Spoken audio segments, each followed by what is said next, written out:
being caught. So it struggled to get away from the giant iron bear trap in the wilderness of injustice. My imagination is like a wild animal that when caught in a trap, it will gnaw its own leg off to get released, which is exactly what it did. Fortunately, my imagination also believes itself to be a millipede, and it can spare the leg. So I put on a fresh t-shirt and headed out the door, forgetting that somewhere beneath the rubble of a collapsed 10-story garment factory in Bangladesh lies one of the legs of my imagination. And there it shall remain, with the remains of the poorly educated women working for shockingly low wages that died there. Money, get away. Get a good job with good pay, you're okay. Money, it's a gas. Grab that cash with both hands and make a stash. New car caviar for a Stargate dream. Think I'm gonna buy me a football team. It seemed that the hole left by my missing leg began to grow until it became a giant black hole, sucking all the white clouds of my imagination into a time warp and not stopping until a full century had passed. And I found myself no longer in Bangladesh, but instead in the sweatshops of New York City. The year was 1911. And another 10-story garment factory was on fire, the Triangle Shirtwaist Factory. And once again, the victims of this tragedy, again, were mostly poorly educated women working for shockingly low wages. Money, get back. I'm alright, Jack. Keep your hands off of my stand. Just like in Bangladesh, the management had locked the workers inside before the fire to prevent them from stealing. In New York, the only one that made it out of the 8th floor was the supervisor, who had forgotten he had the only key to the exit doors. In both places, Bangladesh and New York, the fire escapes collapsed from the weight of fleeing workers. In both cases, local inspectors had warned that the building was unsafe. In both cases, workers were told that they would be fired if they did not continue working after the fire had started. In New York, these events horrified the nation, and that's a good thing, my friends, because horror is the only catalyst for change, because content people do not take to the streets. Money, it's a hit. Don't give me that goody good bullshit.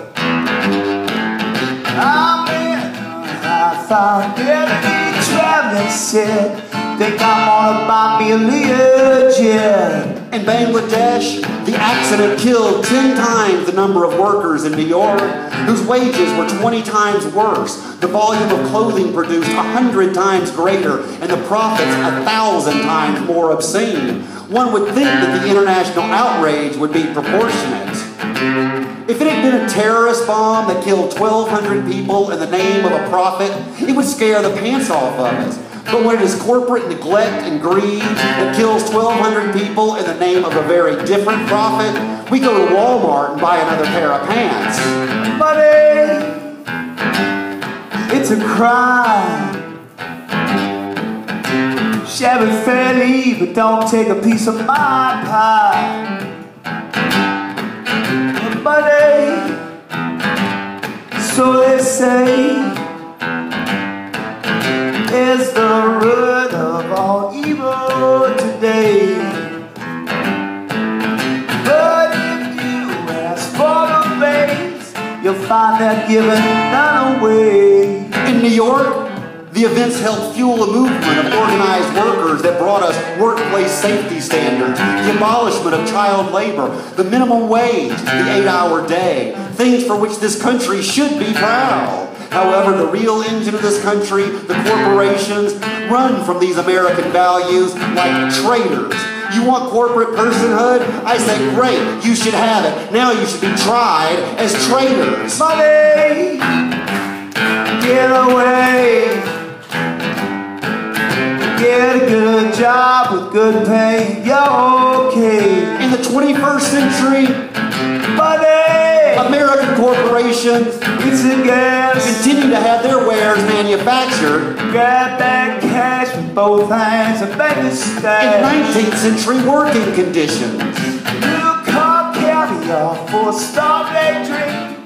Think I'm gonna buy me a football team. It is an act of imagination. Because I can imagine a world where the National Football League and American League Baseball and Sears and Roebuck, where America shops, start taking pride in some of these American values. Where Walmart's slogan, save more, live better, started living up to the live better part of their slogan. Where gap did not mean income gap. Where Disney's slogan, the happiest place on earth, was not accurate because it was so busy making the rest of the world so miserable. Where Dell Corporation's slogans, get more out of now, was not aimed at a 13-year-old girl working on an assembly line. And where Nike's just do it and Target's expect more, pay less, did not sound like it was coming out of the mouth of a factory boss with a writing crop in his hand. It is time, my friends, that we Americans demand that the working conditions we insist upon for ourselves also be true of the things we buy, because you are, after all, what you buy.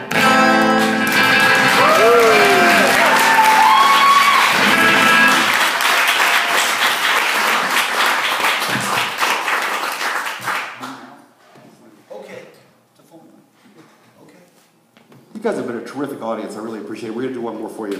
Thanks, everybody. Hope you have a great summer out in the right places.